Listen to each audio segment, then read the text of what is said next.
Era finales del siglo XIX. El mundo estaba cambiando a una velocidad que nunca antes se había visto. El vapor movía locomotoras, los rieles se extendían como venas de hierro por países enteros y las ciudades se conectaban de una manera impensada apenas unas décadas atrás. Pero había un problema silencioso que podía causar retrasos, accidentes y confusión. El tiempo. Sí, el tiempo. Hasta ese momento cada ciudad, cada pueblo, cada iglesia marcaba la hora según la posición del sol.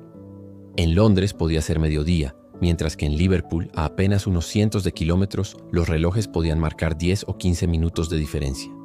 Eso no importaba demasiado cuando los viajes se hacían a caballo o en carreta, pero ahora, con trenes que recorrían largas distancias en pocas horas, ese desorden se volvía un caos. Imagínalo, intentar coordinar horarios de salida y llegada cuando cada estación tenía su propia hora local. Un simple trayecto podía implicar pasar por 5, 6, 7 horarios distintos. El riesgo era evidente, especialmente cuando dos trenes compartían las mismas vías. Bastaba una confusión de minutos para que la catástrofe fuera inevitable. En medio de este escenario surge la figura de un ingeniero escocés llamado Sandford Fleming, un hombre convencido de que el mundo necesitaba un lenguaje común para medir el tiempo. Fleming había vivido en carne propia los problemas de los horarios. En 1876 perdió un tren en Irlanda por una confusión en el horario impreso en un billete. La rabia y frustración de ese momento lo llevarían a una de las ideas más revolucionarias de la historia: dividir el mundo en usos horarios. Su propuesta parecía simple, pero era radical. Tomó el globo terráqueo y lo partió en 24 segmentos, cada uno representando una hora del día. De esta manera, en cualquier lugar del planeta sería posible saber qué hora era en relación con otro punto. Pero convencer al mundo de un cambio tan drástico no era tarea sencilla. Durante siglos la gente se había acostumbrado a que el mediodía era cuando el sol estaba en lo más alto. ¿Cómo aceptar ahora que un reloj dictara la hora aunque el sol estuviera en otro punto del cielo? Las resistencias eran enormes. Los gobiernos dudaban. Los ciudadanos se confundían. Sin embargo, los trenes no podían esperar. El crecimiento de los ferrocarriles exigía precisión. En 1883 las compañías ferroviarias de Estados Unidos dieron un paso histórico. Establecieron su propio sistema de 4 usos horarios para organizar los trayectos. Aquel 18 de noviembre fue conocido como el Día de 2 Mediodías, porque al cambiar de sistema hubo un momento en que 2 horas distintas coincidieron en el mismo día. Imagina estar en tu ciudad, escuchar el cañonazo o la campana del mediodía y de pronto mirar tu reloj y descubrir que también era mediodía, pero con otra hora oficial. La confusión fue total, pero también fue el inicio de un orden necesario. A partir de allí ya no hubo vuelta atrás. Europa observaba, el resto del mundo tomaba nota. Y fue en 1884, en la Conferencia Internacional del Meridiano, celebrada en Washington, cuando la propuesta de Fleming se discutió de manera global. Delegados de 25 países se reunieron para poner orden al reloj del mundo. Tras intensos debates, se adoptó el meridiano de Greenwich, en Londres, como el punto cero de referencia, y de allí nacerían los usos horarios que hoy seguimos utilizando. Piensa en la magnitud de esta decisión. Hasta ese momento la hora era local, dependía del sol, de las campanas de la iglesia, del reloj del ayuntamiento. A partir de entonces, la hora se volvió global, interconectada, dependiente de acuerdos internacionales y de la necesidad de coordinar el progreso. El tiempo dejó de ser únicamente un fenómeno natural para convertirse en una construcción social, política y tecnológica. Y todo gracias a un problema aparentemente sencillo: que los trenes no chocaran, que los viajeros no se confundieran, que los boletos no tuvieran errores.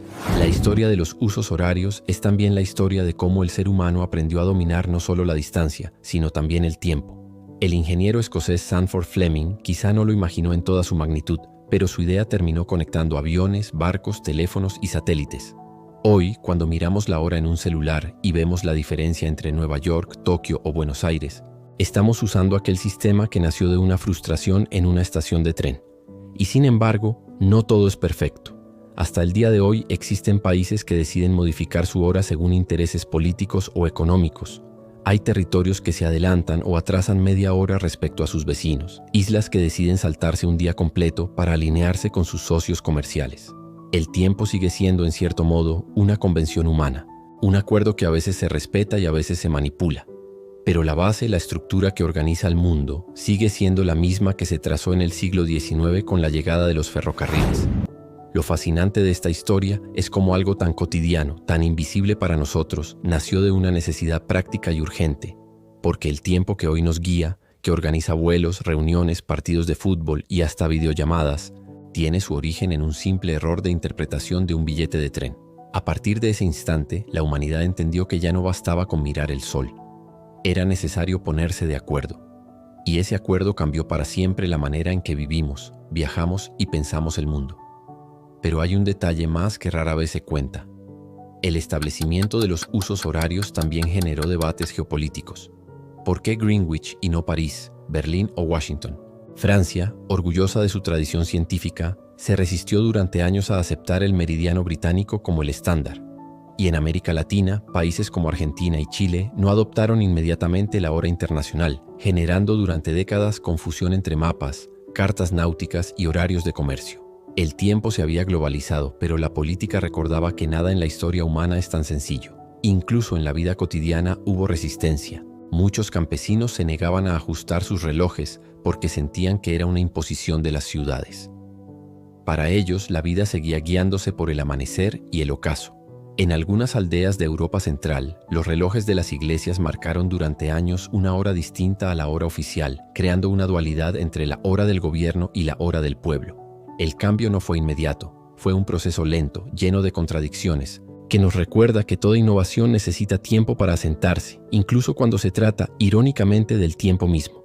Este es el legado de Sandford Fleming, del ferrocarril, y de una era en que el hierro y el vapor obligaron a redefinir el tiempo mismo.